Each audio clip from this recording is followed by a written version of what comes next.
এই যে আমরা এখন এই ব্যাটারিটা ডিসচার্জে কত রয়েছে আমরা দেখবো। তার আগে আমি টাইমটা একটু দেখাই। আমরা দিয়েছিলাম 12.2 ভোল্টে এম্পিয়ার 15.5, টাইম দিয়েছিলাম 11:40 AM। দেখেন এখানে ডিটেলস সবই দেখায় 11.78 ভোল্ট আছে, আর খরচ করতেছে 14.65 এম্পিয়ার।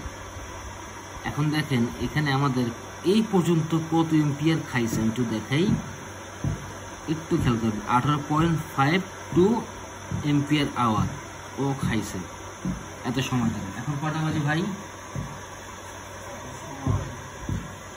আচ্ছা আমি আপনাদের টাইমটা দেখাচ্ছি, 12:51 দেখি।